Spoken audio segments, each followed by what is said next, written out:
उत्तर प्रदेश मुरादाबाद से अपने सहयोगी सुमित राणा के साथ श्रीपाल सिंह राणा की रिपोर्ट। आप देख रहे हैं न्यूज़ 7 गंगा प्लस।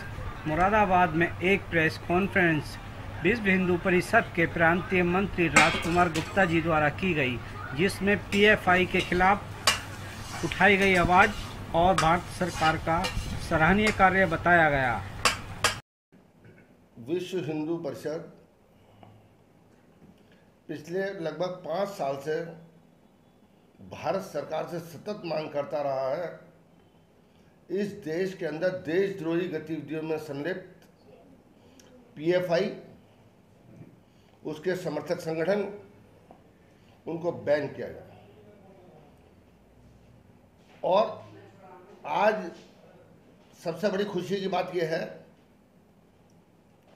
विश्व हिंदू परिषद जो महसूस करती है कि भारत सरकार ने वंदनीय, स्वागत योग्य ऐसा कदम उठाया जिसमें एक झटके के अंदर ही पूरे देश को एक मैसेज चला गया,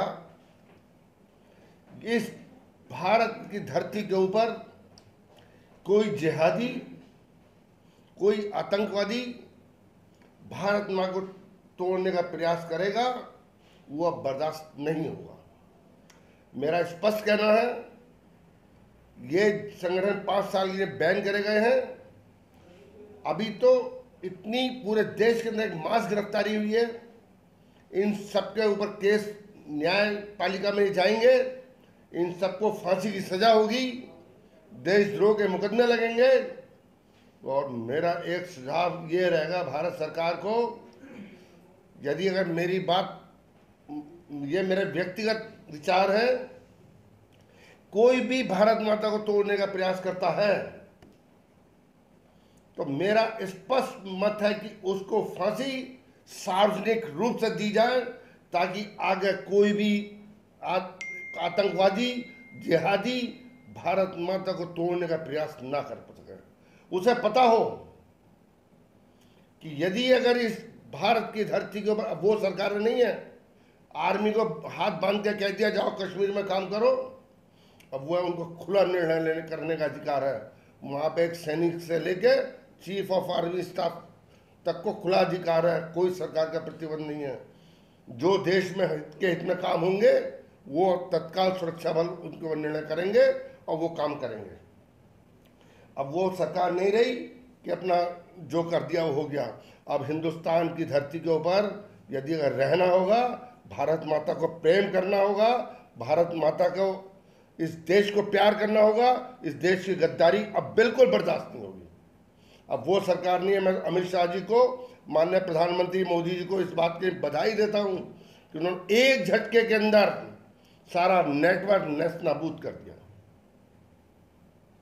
आपने सार्वजनिक फांसी की बात की है जी, या तो संविधान लागू है, फिर तालिबान तो है नहीं, ऐसा कैसे इसमें लागू हो सकता है? मैंने अपने व्यक्तिगत बात कही है ये, कि मैं व्यक्तिगत रूप से, ताकि जब आप सजा देते हो फांसी को, बंद लिया के देते हो, जाके कोई देखे नहीं, तो ऐसी आतंकवादी पनपते रहते हैं, ऐसे देशद्रोह इस देश में पैदा होते रहते हैं। यदि इनको सार्वजनिक फांसी दे दी जाएगी तो समाज के और लोग भी देखेंगे और उनके माँ बाप भी देखेंगे, हमेशा अपने बच्चे को आतंकवादी गतिविधियों में जाने से रोकेंगे। एक समाज का मैसेज जाएगा ये। मैं संविधान का सम्मान सब करते हैं, हम भी संविधान का सम्मान करते हैं, संविधान की बात मानते हैं, लेकिन व्यक्तिगत राय देने का अधिकार सबको है। वो मैंने अपनी व्यक्तिगत राय दी है। देश के बहुत सारे संगठन है, मुस्लिम संगठन, उन्होंने तो आरएसएस बैन की बात कर दी कि आरएसएस तो भी बैन होना चाहिए। अरे अब मांग तो कुछ भी कर लो, मांग तो ये कर लो साहब, मोदी जी को जेल में भेज देना चाहिए। लोग कर रहे हैं बतेरी मांग, अमित शाह जी की नहीं कर रहे हैं कि अमित शाह जो है वो है, तो ऐसे सबकी मांगे मानने लगे। अरे आरएसएस जैसा तो राष्ट्रवादी संगठन विश्व के किसी देश में नहीं है। पड़ोसी जनपद से सपा सांसद डॉक्टर बर्क वो पीएफआई के समर्थन में खड़े हैं। उन्होंने बयान दिया है कि ये मुस्लिमों को परेशान करने वाली बात है। मैं उनकी इस बात से बिल्कुल इत्तेफाक नहीं रखता। अगर मेरे से पूछा जाएगा तो मैं तो ये कहूँगा, जो इनके समर्थक, जो इनके पक्ष में बोलने वाले लोग, उनको तत्काल गिरफ्तार करना चाहिए। उनकी वही सजा होनी चाहिए जो सजा इन आतंकवादियों की होती है। तो आप क्या डॉक्टर बर्क को गिरफ्तारी की बात कर रहे हैं? बिल्कुल, मैं कह सकता हूँ यदि अगर ऐसा बयान देंगे तो उनको गिरफ्तार करना चाहिए। तत्काल में उत्तर प्रदेश सरकार से, भारत सरकार से मांग करूंगा कि अगर ऐसा बयान, उसको वही सजा होनी चाहिए जो एक आतंकवादी की सजा होती है।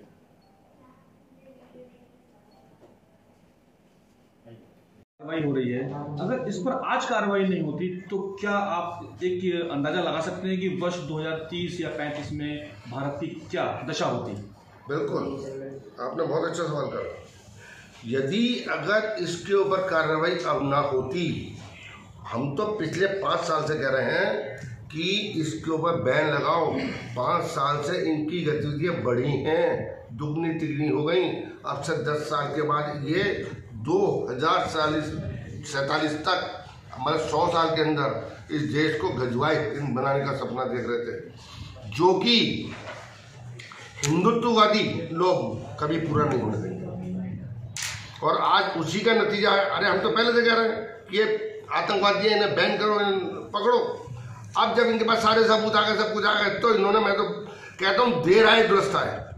मैं तो अमित शाह जी को, मोदी जी को, सबको बहुत बहुत बधाई देता हूँ। उन्होंने इस देश को बचा लिया।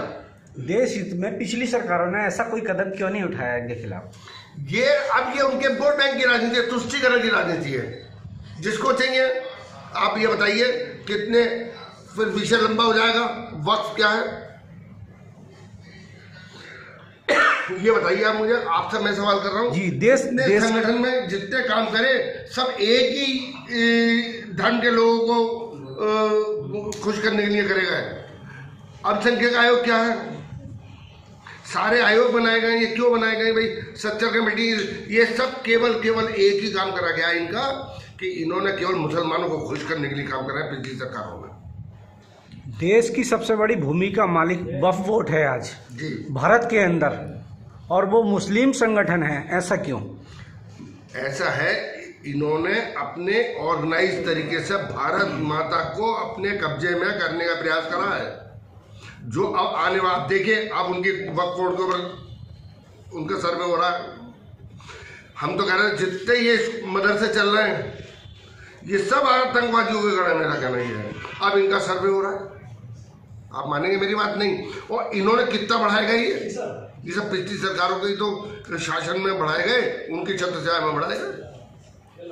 सरकार की प्रारंभिक जांच में, पीएफआई की जांच में ये भी सामने आया है कि बड़ी फंडिंग विदेश से होती है। बिल्कुल। तो क्या आपने सरकार से मांग की है कि इसकी फंडिंग की जांच कराओ? नहीं, फंडिंग की जांच होनी चाहिए। इनके फंडिंग की जांच करा के सबसे पहले इस सरकार ने यही करा है कि इनकी फंडिंग की जांचें हो रही हैं। जब इनके पास पूरे सबूत आ गए तब उन्होंने पीएफआई पे एक्शन करा। नहीं तो ये 5 साल पहले कर देते, और ये 5 साल पहले कर देते तो आज इतना बड़ा एक्शन नहीं होता, छोटे ही एक्शन में काम हो जाता।